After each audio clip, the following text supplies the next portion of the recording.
What's up, lovely people? Happy Friday. Let's unleash our full potential, take good vibes and lots of love into this weekend, make it a feel-good Friday. Remember, what is within influences what happens without. I'm Coy, this is CNN 10, and we start with news on Hurricane Lee. On Thursday, this storm was already making quite a scene in Bermuda, whipping up some serious winds. It looks like this hurricane is taking a northern route and picking up the pace. Lee is expected to bring some heavy rain, strong winds, and coastal flooding, and it looks like it's making its way all the way up towards New England and Canada and will likely stick around through the weekend. Hurricane Lee might only affect coastal areas, making landfall somewhere between northeast Maine and Nova Scotia in Canada. Hurricane and tropical storm watches have already been issued for many coastal areas in New England. We're not entirely sure what to expect in terms of damage just yet, but we do know that conditions in the ocean, like the atmosphere and super warm water temperatures, have been creating greater risk from increased storms this season. Let's head to Morocco now, where there's a scientific mystery that, if solved, might be able to help us predict earthquakes before they happen. Video taken before Friday's 6.8 magnitude earthquake in Morocco captured mysterious lights in the nighttime sky. They're called earthquake lights, and reports of these types of atmospheric illuminations actually date back to ancient Greece, would you believe? Experts say earthquake lights can appear in different forms and colors. They could be dancing across the sky or look like glowing, floating spheres. They could even appear as flickering flames creeping across the ground. Seismologists and scientists are trying to unlock the mysteries of these illuminating outbursts. Some experts say that certain crystals in rocks generate electricity when they break during an earthquake. The hope is that one day we might be able to use these earthquake lights or the electric charge that causes them to help predict major earthquakes before they happen. Sheltering from the sweltering September heat, survivors of Morocco's earthquake spend another day coming to terms with the tragedy that has befallen this shaken community. Temporary shelters for those left homeless by the earthquake have been set up across this region. Many of the tents that you can see here have been supplied either by the Moroccan government or by local organisations and charities. But the Moroccan government has also requested assistance from members of the international community. And we've seen these international teams on the ground providing support not only on the search and rescue front, but also with the humanitarian relief efforts. The immediate priorities for our team is always saving life. Following on from that, where we can help medical assistance, identify humanitarian needs, so that even when that rescue phase does close, we've provided all the information we can to help the humanitarian relief that will follow us.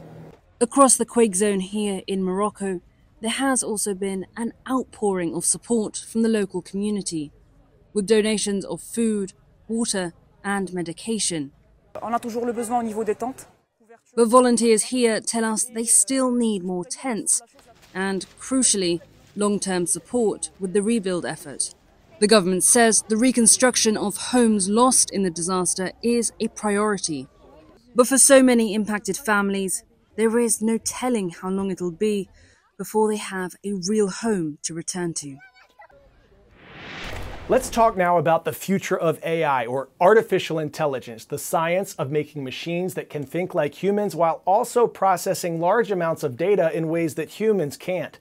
Some of the largest leaders in tech, high-profile CEOs, and members of the Senate met this week in Washington. Why?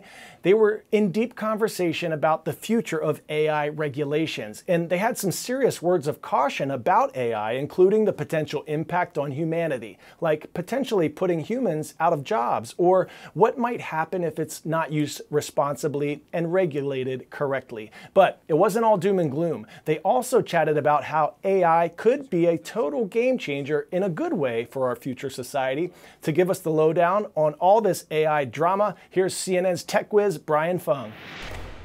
There's broad agreement that government should have some role in regulating AI, but there is still no consensus on how. That's the big takeaway from a day-long summit on Capitol Hill involving some of the wealthiest and most powerful people in the world. In the meeting, Bill Gates spoke of how AI could help end world hunger. Others talked about its potential to cure cancer. Elon Musk said the meeting, quote, may go down in history as being very important for the future of civilization. but questions are still swirling about how the U.S. might approach AI regulation. Does the U.S. need a new federal agency to regulate AI? What about bans on AI in political advertising? How soon could Congress come up with a comprehensive bill? Many of these questions are still unresolved after Gates, Musk, and others, like Mark Zuckerberg, descended on Washington to offer their views. Meanwhile, officials in the meeting from the entertainment industry and labor and civil rights groups called for protecting workers, writers, and minorities from some of the harms that AI could cause. Senators coming out of the meeting said most everyone agreed the United States should remain a leader in AI development, while also trying to protect people.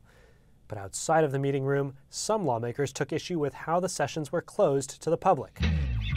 10-second trivia. What family-based TV show first aired in 1969 featuring an opening sequence with a 3x3 grid of cast members looking around at each other? Family Ties, Family Matters, The Brady Bunch, or All in the Family? The Brady Bunch. That's the way to correctly answer this question.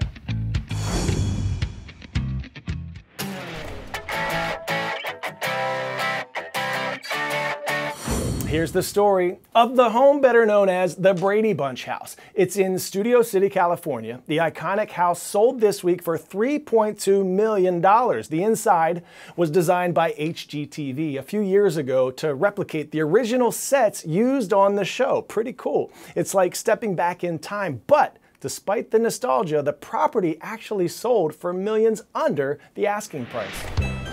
The iconic Brady Bunch house just sold for a loss.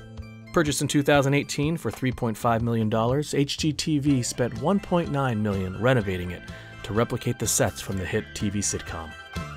The updates were part of HGTV's A Very Brady renovation series. One gigantic problem with the existing house was that it had no space for all the rooms that were on the Brady Bunch set. Ta-da! It's like stepping back in time. It's a strange kind of place between fiction and reality. It's the Brady Zone. The 5,140-foot home was listed in May for $5.5 million, but sold for only $3.2 million. A portion of the proceeds will go to Turn Up, Fight Hunger. CNN and HGTV share parent company Warner Bros. Discovery.